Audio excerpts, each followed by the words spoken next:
Hi hello ముందుగా అందరికీ ధన్యవాదాలు. ఎందుకంటే నా లాస్ట్ వీడియోకి చాలా లైక్స్ చేశారు అండ్ ప్రతి ఒక్కరు కామెంట్స్ చేశారు. I'm very very very thankful that. And ప్రతి ఒక్కరు సబ్స్క్రైబ్ కూడా చేశారు. సో ఇదే విధంగా మీకు ఏ విధమైన డౌట్స్ ఉన్నా సరే డెఫినెట్గా కమెంట్ చేయండి, నేను డెఫినెట్గా ఆన్సర్ చేస్తాను. అఫ్కోర్స్ నేను ఇప్పుడు చేసిన వీడియో కూడా మీకు నచ్చిందా లేదా అన్నది కూడా మీరు కమెంట్ చేయండి, లైక్ కూడా చేయండి అండ్ సబ్స్క్రైబ్ చేయండి. Thank you very much. మొట్టమొదటిగా ఇంగ్లీష్ మనం మాట్లాడాలంటే సెంటెన్స్ ఫార్మేషన్ అనేది మనకు డెఫినెట్గా తెలిసి ఉండాలి. ఎందుకంటే మనకు వొకాబులరీ వచ్చినా సబ్జెక్ట్స్ అంటే ఏంటో తెలిసినా సరే వాటన్నిటిని ఫామ్ చేస్తేనే ఒక సెంటెన్స్ అనేది రెడీ అవుతుంది. మనకి ఒక వాడుక భాషలో చెప్పాలంటే ఫర్ ఎగ్జాంపుల్ ఒక బిర్యానీ మనం తయారు చేయాలంటే నీ దగ్గర అన్ని ఇంగ్రీడియంట్స్ ఉన్నా సరే వాటిని ఎలా తయారు చేయాలో నీకు తెలియకపోతే అవన్నీ మన దగ్గర ఉండటం వృధా మాట. సో అదేవిధంగా మనకి ఇంగ్లీష్లో చాలా నాలెడ్జ్ ఉన్నా సరే సెంటెన్స్ అనేది ఎలా ఫామ్ చేయాలి అని తెలియకపోతే అవన్నీ వృధా మాట. సో ఫస్ట్ మన సెంటెన్స్ అనేది ఎలా ఫామ్ చేయాలో చూద్దాం. మనం తెలుగులో ఏదైతే మాట్లాడతామో దాన్ని సేమ్ ఇంగ్లీష్లో ట్రాన్స్లేషన్ చేస్తే సెంటెన్స్ ఫార్మేషన్ అవుతుందా, అది మనకున్న డౌట్. ఎందుకంటే మన తెలుగులో ఏదైతే మాట్లాడతామో సేమ్ అదే ఇంగ్లీష్లో మాట్లాడదాం, ఓకే సెంటెన్స్ అయిపోతుందని చెప్పేసి చాలామంది అనుకుంటారు. బట్ అది అబ్సల్యూట్లీ రాంగ్. అది మీకు ఇప్పుడు చెప్తాను చూడండి. ఫర్ ఎగ్జాంపుల్ నేను పండ్లు తింటాను, ఓకే. నేను అంటే ఇంగ్లీష్లో ఏమంటారు ఐ అంటాం, పండ్లు అంటే ఏమంటాం ఫ్రూట్స్ అంటాం, తింటాను అంటే ఏమంటాం ఈట్ అంటాం. సో సేమ్ తెలుగులో ఏముందో దాన్నే నేను ఇంగ్లీష్లో ట్రాన్స్లేట్ చేశాను చూడండి. సో ఇప్పుడు సెంటెన్స్ చూద్దాం. I fruits eat. సో ఇది రైటా ఇంగ్లీష్లో, బట్ ఇది అబ్సల్యూట్లీ రాంగ్. కానీ తెలుగులో ఏముందో సేమ్ ఇంగ్లీష్లో అదే ట్రాన్స్లేట్ చేసామే, కానీ ఎలా రాంగ్ అయింది అని మీకు డౌట్ రావచ్చు. దానికోసమే సెంటెన్స్ ఫార్మేషన్ అనేది మనం నేర్చుకోవాలి. రైట్ ఏంటి మరి, ఐ ఈట్ ఫ్రూట్స్, ఇది రైట్. సో అదేవిధంగా ఇక్కడ చూడండి, నేను కళాశాలకు వెళ్తాను అంటే ఫర్ ఎగ్జాంపుల్ నేను కాలేజ్కి వెళ్తాను. నేను అంటే ఐ, కాలేజ్ అంటే కాలేజ్, వెళ్తాను అంటే go. So I college go. మరి ఇది రైటా, బట్ ఇది అబ్సల్యూట్లీ రాంగ్. మరి రైట్ ఏంటి, I go to college. So మనం తెలుగులో ఏదైతే మాట్లాడతామో సేమ్ దాన్ని ట్రాన్స్లేట్ ఇంగ్లీష్లో చేస్తే అది రైట్ అయిపోదు. దానికోసం అని చెప్పేసి మనకి ఇంగ్లీష్లో సెంటెన్స్ ఫార్మేషన్ అనేది ఒకటి ఉంటుంది, దానికి ఒక ఫార్ములా అనేది ఉంటుంది. ఆ ఫార్ములా మనం నేర్చుకుంటేనే మన సెంటెన్స్ అనేది ఈజీగా ఫామ్ చేయగలం, ఇంగ్లీష్ అనేది ఈజీగా మాట్లాడగలం, రాయగలం కూడా. సో దానికి ఫార్ములా ఏంటంటే subject verb object. Subject verb object ఇది ఆల్రెడీ మీకు చెప్పాను నేను ముందు. సబ్జెక్ట్ అంటే ఏంటి, వెర్బ్ అంటే ఏంటి, ఆబ్జెక్ట్ అంటే ఏంటి అనేది మనం తెలుసుకుందాం. మూడే గుర్తుపెట్టుకోండి, సబ్జెక్టు వెర్బ్ ఆబ్జెక్ట్, ఈ మూడే, ఓకే.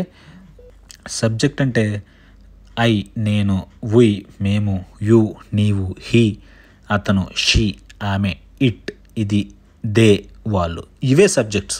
ఇంతకుమించి సబ్జెక్ట్స్ అసలు ఉండవు. సబ్జెక్ట్స్ లేదా ప్రొనౌన్స్ ఇవే ఉంటాయి. I we you he she it they, వీటి ద్వారానే మన సెంటెన్సెస్ అనేది ఫామ్ చేస్తాం. సో ఇవి గుర్తుపెట్టుకోండి సబ్జెక్ట్స్. దెన్ వెర్బ్స్ అంటే ఏంటి, వెర్బ్ అంటే ఏం కాదు, వెర్బ్ అంటే మనం చేసే పనినే వెర్బ్ అంటాం. డూ అంటే చేయటం, గో అంటే వెళ్ళటం అంటే వెళ్తాం, అదొక పని. ఈట్ అంటే తినటం, తినటం కూడా ఒక పనే. రీడ్ అంటే చదవటం, చదవటం కూడా ఒక పనే. సో ఇలా వెర్బ్కి 3 రూపాలు ఉంటాయి. అవేంటి, verb 1, verb 2, verb 3. So present, past, past participle అనేది మీకు ఆల్రెడీ ఒక వీడియో చేశాను నేను 100 వెర్బ్స్కి. ఒకవేళ చూడకపోతే ఆ వీడియో చూడండి, కమెంట్స్లో పెడతాను. సో డూ, డిడ్, డన్ అంటే నేను చేస్తాను, చేశాను, చేసేసాను. Go, vent, gone. గో అంటే వెళ్తాను, వెంట్ అంటే వెళ్ళాను, గాన్ అంటే ఆల్రెడీ వెళ్ళిపోయాను. సో ఈ విధంగా వెర్బ్స్ ఉంటాయి. సో వెర్బ్ అంటే ఏం లేదు, జస్ట్ మనం చేసే పనిని వెర్బ్ అని అంటాము. కన్ఫ్యూజ్ అవ్వాల్సిన ఏం పని లేదు. ఆబ్జెక్ట్ అంటే ఏంటంటే the one who receives the action అంటే లాస్ట్, మనం సింపుల్గా చెప్పాలంటే లాస్ట్లో ఉన్న పార్ట్ని ఆబ్జెక్ట్ అంటారు. ఐ గో టు మూవీ అన్నాం, ఇక్కడ ఐ అంటే సబ్జెక్ట్ అని చెప్పాను, గో అంటే వెళ్ళటం అదొక పని వెర్బ్. నెక్స్ట్ టు మూవీ అనేది రిమైనింగ్ అనేది ఆబ్జెక్ట్ కింద మనం కన్సిడర్ చేస్తాం. సో సబ్జెక్ట్ వెర్బ్ ఆబ్జెక్ట్ చూడండి. ఇక్కడ మనం ఇందాక చూసిన ఎగ్జాంపుల్స్లో సబ్జెక్ట్ ఏంటి ఐ, వెర్బ్ అంటే eat, object fruits. So I eat fruits, ఇది కరెక్ట్ సెంటెన్స్ మాట. చూడండి మళ్ళీ ఇక్కడ నేను కళాశాలకు వెళ్తాను, I go to college. So ఇది కరెక్ట్ సెంటెన్స్ మాట, ఎందుకంటే సబ్జెక్ట్తో స్టార్ట్ అయింది, నెక్స్ట్ వెర్బ్ వచ్చింది. Subject verb remaining object. నేను క్రికెట్ ఆడతాను, ఐ ప్లే క్రికెట్. చూడండి ఐ అనేది సబ్జెక్టు, ప్లే అనేది వెర్బ్, క్రికెట్ రిమైనింగ్ ఆబ్జెక్ట్ మాట. ఈ విధంగా మనం సెంటెన్సెస్ అనేది ఫామ్ చేయాలి. Then I complete my degree. I అంటే సబ్జెక్ట్, కంప్లీట్ అంటే పూర్తి చేయటం. పూర్తి అంటే మనం పూర్తి చేయటం అనేది ఒక పని, రిమైనింగ్ పార్ట్ అనేది object. She goes to college. She అంటే ఆమె, అదేంటి షీ అంటే ఆమె సబ్జెక్టు. గోస్ అంటే వెళ్ళటం, వెళ్తుంది, అది కూడా ఒక పని. రిమైనింగ్ది టు కాలేజ్ అనేది ఆబ్జెక్ట్, తను కాలేజీకి వెళ్తుంది. He talks to his friends. He అనేది సబ్జెక్ట్, టాక్ అంటే మాట్లాడటం అనేది కూడా ఒక పని, అంటే వెర్బ్ అది. టు హిస్ ఫ్రెండ్స్, అతని ఫ్రెండ్స్తో, తను అతని ఫ్రెండ్స్తో మాట్లాడుతున్నాడు.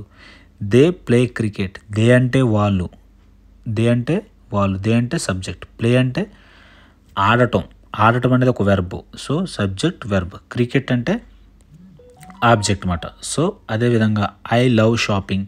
She likes non veg food. ఈ విధంగా మనం అనేది సెంటెన్సెస్ని ఫామ్ చేయాలి. ఇంకా కొన్ని చూద్దాం సెంటెన్సెస్ అనేది. I make a phone call. నేను ఒక ఫోన్ కాల్ చేస్తాను. చూడండి, ఫస్ట్ సబ్జెక్ట్ వచ్చింది, తర్వాత వెర్బ్ వచ్చింది. I am sleeping. నేను నిద్రపోతున్నాను. ఇక్కడ ఫస్ట్ సబ్జెక్ట్తో స్టార్ట్ అయింది. ఐ యామ్ అంటే అది హెల్పింగ్ వెర్బ్, నెక్స్ట్ వెర్బ్ వచ్చింది. అంటే ఇది ప్రజెంట్ కంటిన్యూస్ టెన్స్ మాట. టెన్సెస్ అనేది మీకు ఇంకా నేను పూర్తిగా చెప్తాను, దాంట్లో మీరు ఇంకా టెన్సెస్ అనేది క్లియర్గా తెలుసుకుంటారు. ఇంకా స్టార్ట్ చేయలేదు టెన్సెస్, అవి కూడా మనం టెన్సెస్ కోసం క్లియర్గా నేను ఎక్స్ప్లెయిన్ చేస్తాను. Then she is celebrating her birthday. తన పుట్టినరోజు జరుపుకుంటుంది. I have completed this work. నేను ఈ పనిని పూర్తి చేశాను. I have been working as a clerk. నేను గుమస్తాగా పనిచేస్తున్నాను. They went Hyderabad. వాళ్ళు హైదరాబాద్ వెళ్ళారు. ఇక్కడ చూడండి, మొత్తం మనకి సెంటెన్సెస్ అనేది చూసుకుంటే స్టార్టింగ్ ఎప్పుడైనా సరే సబ్జెక్ట్ తోటే స్టార్ట్ అవుతుంది. He was playing cricket. తను క్రికెట్ ఆడుతున్నాడు. She will attend meeting. We will attend meeting. మేము సమావేశానికి హాజరవుతాము. I will be there tomorrow. నేను రేపు అక్కడ ఉంటాను. ఈ విధంగా సెంటెన్సెస్ అనేది మనం ఫామ్ చేయాలన్నమాట. దెన్ మీకు సెంటెన్సెస్ కోసం సరిపోతుంది నాకంటే ఇక్కడ వరకు మీరు వీడియో చూడండి, పర్లేదు. లేదు నాకు ఇంకా సెంటెన్సెస్ కోసం ఎక్కువ తెలుసుకోవాలని అనిపిస్తుంటే ఇక్కడ నుంచి కూడా మీరు చూడొచ్చు. సెంటెన్సెస్ అనేవి 4 రకాలుగా ఉంటాయి. First assertive or declarative, then interrogative, then imperative, then exclamatory. So ఈ విధంగా 4 రకాలుగా ఉంటాయి. ఏం కన్ఫ్యూజ్ అవ్వద్దు, చాలా ఈజీ ఇది. అసెర్టివ్ అంటే ఏం లేదు, సబ్జెక్ట్తో స్టార్ట్. ఇప్పుడు ఇంతకుముందు మనం అన్నీ చూసాం కదా ఎగ్జాంపుల్స్, అవన్నీ అసెర్టివ్ ఆర్ డిక్లరేటివ్ సెంటెన్స్, ఎందుకంటే సబ్జెక్ట్తో స్టార్ట్ అయింది. దెన్ ఇంటరాగేటివ్ అంటే starts with helping verb or questions. అంటే మనం ఇంట్రాగేట్ చేస్తారు కదా పోలీసులు, ఏదైనా మనం వింటుంటాం కదా ఇంట్రాగేట్ చేస్తున్నారని. ఏదైతే మనం క్వశ్చన్స్ అనేవి అడుగుతామో దాన్ని ఇంట్రాగేటివ్ అంటారు. దెన్ ఇంపరేటివ్ అంటే కమాండ్స్ మాట, మనం కమాండ్స్ ఇస్తుంటాం కదా, దాన్ని ఇంపరేటివ్ అని చెప్పేసి అంటారు. ఎక్స్క్లమేటరీ అంటే ఎండ్స్ విత్ ఎక్స్క్లమేషన్ మార్క్, అంటే మనం సడన్గా మన ఫీలింగ్ చెప్తుంటాం కదా, ఓ మై గాడ్ అని చెప్పేసి, వాటిని ఎక్స్క్లమేటరీ అంటారు. ఈ 4 రకాలుగా ఉంటాయి సెంటెన్సెస్. ఫస్ట్ చూద్దాము. అసెర్టివ్ ఆర్ డిక్లరేటివ్ అంటే statement starts with the subject. ఇది ఒక స్టేట్మెంటు సబ్జెక్ట్తో స్టార్ట్ అవుతుంది. మొత్తం సెంటెన్స్ అనేది ఒక సబ్జెక్ట్తో స్టార్ట్ అవుతుంది. అంటే ఇంతకుముందు మనం చూసిన సెంటెన్సెస్ అన్నీ సబ్జెక్ట్తోనే స్టార్ట్ అయ్యాయి, అవన్నీ అసెర్టివ్ సెంటెన్సెస్. చూడండి, ఐ రీడ్ బుక్స్ సబ్జెక్ట్తో స్టార్ట్ అయింది, నేను పుస్తకాలు చదువుతాను. హీ లవ్స్ బైక్స్, తను బైక్స్ ఇష్టపడుతుంటాడు. హీ అనేది సబ్జెక్ట్.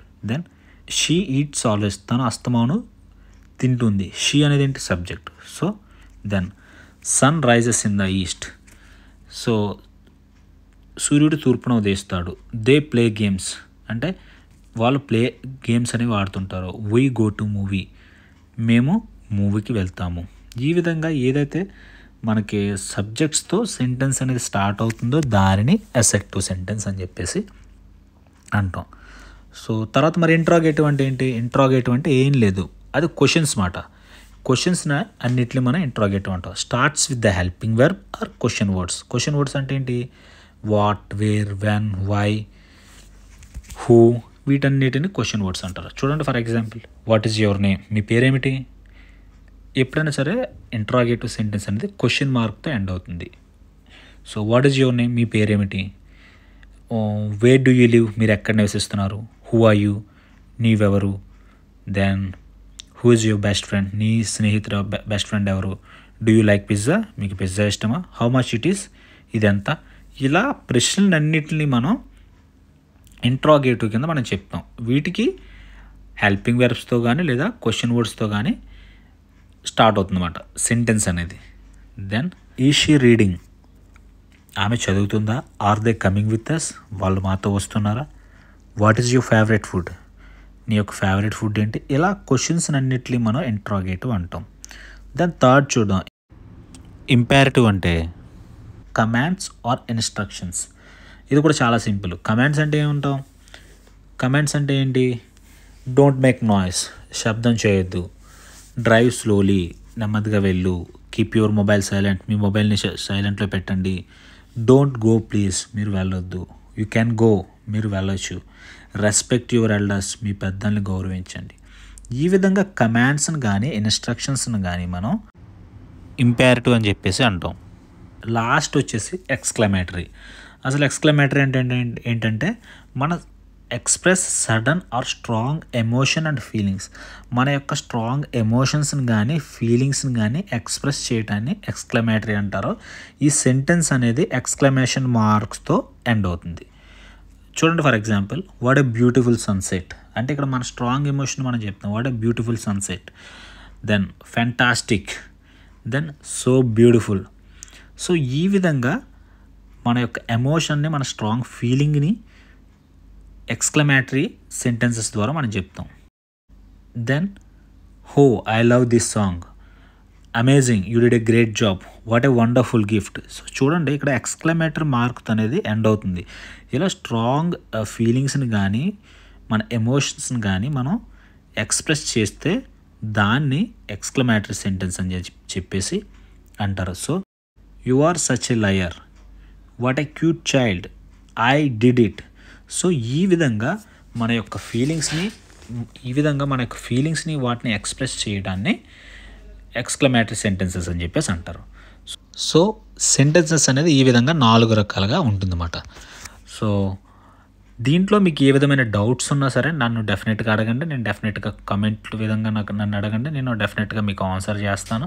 సో ప్లీజ్ లైక్ చేయండి, సబ్స్క్రైబ్ చేయండి. సో మన వీడియో ఇంకా ఎక్కువ మందికి రీచ్ అవుతుంది.